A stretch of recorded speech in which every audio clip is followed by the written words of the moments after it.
Okay, guys, so today I'm going to talk about the art of listening from deaf perspective. So, if you don't know me personally, most people don't know that I'm actually hard of hearing and a part of the deaf and hard of hearing community. I was diagnosed with bilateral hearing loss at the age of 3. So, I only have 38% of my hearing, but I was blessed and aided with hearing aids and a lot of speech therapy, which is why I'm able to speak so well for someone who has moderate to severe hearing loss. But that's a little bit of background before we get into what it's like and the advice that I have on how to adequately listen to other people and like truly understand the art of listening from the deaf perspective. So having this disability is something that is so incredibly important to me that is often taken for granted. Is when you live a life where you can hardly hear anybody or anything, when someone is talking to you, you so desperately want to know what they're saying.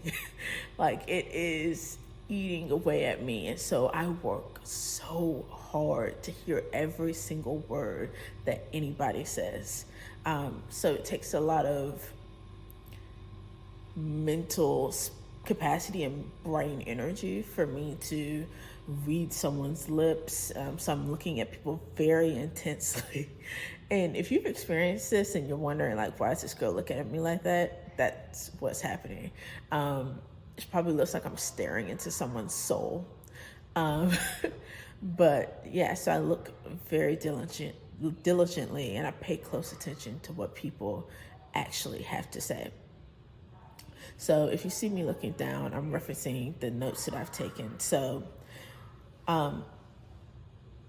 like I said, I work really hard to hear what people have to say, just because it took so much for me to hear. And I'm going through all these things in my mind, trying to focus on read your lips, like understand what you're saying. And by the point I get the brain activity going to simply hear what you're saying, it doesn't matter what you're saying. I want to hear it. Like I've just went through all the work to even try to begin to understand what you're saying. So that's why it's like, it doesn't matter what your opinion is or what you're saying. I want to hear you and I want to hear what you have to say. And when I'm listening to people, the goal is to actively understand what someone is saying and look beyond the words that they're communicating and get to the truth and the root of what they are trying to communicate to me. So there are 3 questions that I ask every single time someone is talking to me and I'm in a conversation. Now you're probably like, girl, you're being dramatic. But no, I really think through these questions every single time. So the first question is, what did they say? So my process of listening to people is first I have to hear what they say, and then I have to process what they just said. And so when I'm reading someone's lips and I'm looking at them intently, it takes me probably like a second or half a second to process and program what they just said. So that's number one. So it's more so like I'm dissecting and digesting people's words rather than just like, here, oh, they said X, Y, and Z. It doesn't work like that for me. Number 2, where are their comments coming from? Is it coming from a place of hurt? Is it coming from a place of frustration? Or is it coming from a place of happiness? Not only do I read people's lips when I communicate, but I also depict their body language. These are all cues beyond just the verbal auditory words that communicate to me how someone is feeling and what they're trying to express or say to me. So people's reading their lips to figure out what it is they're saying, and then reading their body language to understand what kind of emotions they are trying to express to me. And those 2 things alone allow me a lot of opportunity to look beyond the words people are saying and understand the emotions that they're expressing. So when I'm listening to someone, it's not about just listening to what they are verbally saying, but it's about listening to what their heart is saying and what they're trying to portray.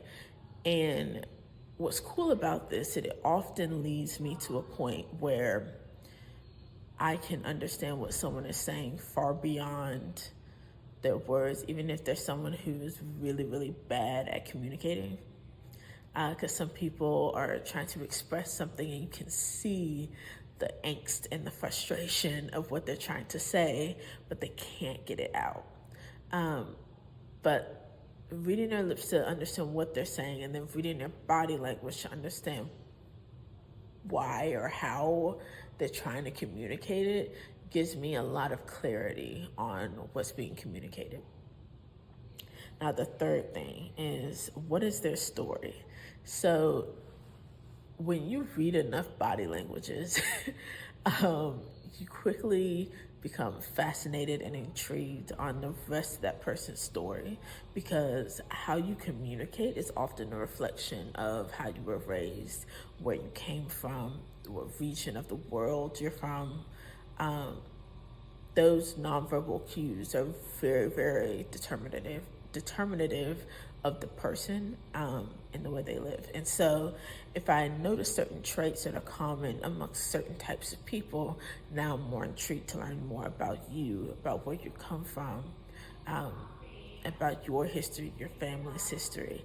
And it allows me more clarity to come all the way back to understanding what you were saying in the first place and why you chose the words that you said. Now, those are the 3 questions that I go through when I'm talking to people and when I'm trying to communicate with them.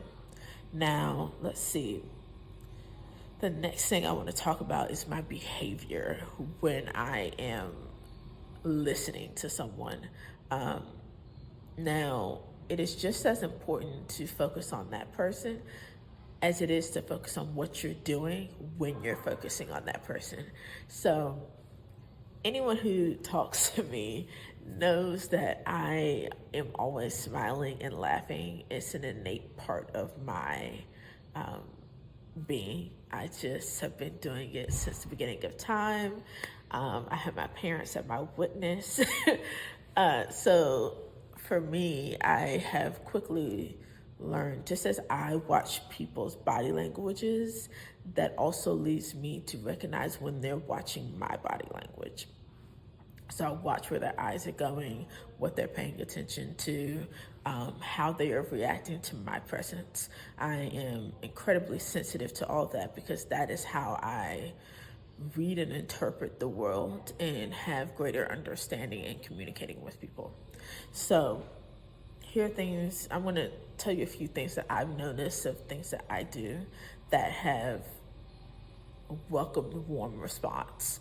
So the first thing is the smiling and the laughing. And so when someone is talking to me, I usually try to smile at them. I find that it naturally encourages people to continue talking, and to know that someone is actually listening to them. It is a nonverbal way for me to signal to a person that their voice is being heard, and that there is space for them here in this present moment. And that's really, it's really important to me, because I think everyone at some point in their life knows what it feels like to be in a situation, talk to someone, and there's almost this gut-wrenching experience of not actually being heard by someone, and feeling like you're being ignored. And I hate when I can see people, it's like a flash of emotion. If you've ever been in a group setting and you notice it, you know exactly what I'm talking about. And so I usually try to create space for that individual by smiling, nodding, laughing, giggling. even though that is my natural reaction to the situation, those are things that I've noticed that people do. Now, if you are someone and you're like taking notes, do not do this if this is not authentic to you. I think the other thing that's extremely important is the smiling and the warmth of my personality is authentic to who I am as a person. So you have to figure out what it is about you that people respond well to. And once you figure that out, keep doing it. The reason that I naturally laugh and smile is actually a barrier for me. It's actually, I use it as a crutch. So when someone is talking to me and I need that second and a half or a second to process what someone's saying, I laugh to give my brain process time to catch up. Now that is not 100% like bulletproof. There are so many times where I laugh and someone has asked me a very sad question or or they've like said something that does not warrant a laugh or a smile, and then it's very awkward and we're just sitting there staring at each other. That happens, but it comes with the territory. As a hard of hearing person, you just get used to it. Like this is all I know. So those awkward moments are gonna come, but for the most part, it gives me a well response and it gives me time to process what someone says and also to process how I want to adequately respond to whatever was said to me. And then number 2 is the comfort and warmth that I was talking about earlier. So one thing that I've noticed is extremely important that I just mentioned is the response. So when it is your turn to actually respond, be very thoughtful and intentional about how you do that. So my favorite way is when I call, like, let's say I call the doctor's office and they say like, hi, this is X, Y, and D doctor's office. And I say, hey, how are you? Now, most people say, hey, how are you? Can I get an appointment on X, Y, and Z day? I don't do that. So I say, hey, how are you? And I pause because I'm asking a genuine question. And it's always interesting because I get different kinds of responses. Most of the time, it's like people don't expect you to genuinely ask that, and they just expect you to say whatever it is you're going to say. Now, some people are like, girl, I'm tired, I'm at work, just come on with it. And then other people who are like pleasantly surprised, like, thank you for asking. And it brings about polite conversation. And sometimes people just treat you better in general because you actually cared enough to talk to them and engage with them. So also a tip for when you're communicating with someone, this particularly works well for introverts. If you're having a hard time talking to someone and you're not particularly good at continuing the conversation, ask, number one, if you're trying to start the conversation, the first question I would ask is like, oh, what's keeping you busy? And that opens the door for limitless possibilities. And it allows the other person to talk about something that they actually want to talk about and something that's actually important to them. And so when you're actually communicating with them and you hear them give the details of X, Y, and Z, listen for context clues and find another question. If you're a naturally inquisitive person like me, this is going to be easy for you. But if not, definitely be very active in listening and implement all the tools that I've just laid out prior to now, and implement those in your response and while you're actually listening to that person tell that story, so they know that you genuinely wanted to ask about their life or whatever it is they wanted to talk about. The last thing I wanted to say before I end this video is that My disability and my vulnerability is my superpower.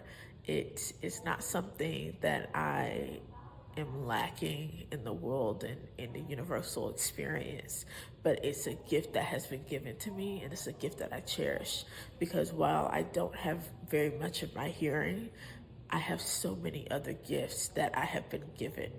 It allows me to see people for who they really are and see beyond just their words, and understanding their stories. And it's, to me, much more fascinating way to communicate with people rather than just surface level listening to respond. So yeah, these are the things that's very important to me. I am a self-proclaimed conversationalist, so I love to talk to people. I love to meet people. I want to hear their stories, and I want to hear what's important to them in their life, and connect. Community and fellowship is extremely important to the human existence. It is the key to longevity, as some people say. So please take these tips that I've given today and implement them. And if you want to come back and leave a comment and explain how that worked out for you, or if you're someone who has another tip that I did not display, it doesn't have to be from the deaf perspective, but if you feel like it would be useful and people can benefit from this conversation, absolutely, like, leave it in the comment section down below. Please give this video a like, a share, subscribe, comment, all the things. I'm still very new to YouTube, but I hope to make more of these videos and actually give people insight about the world. So thank you. Bye, y'all.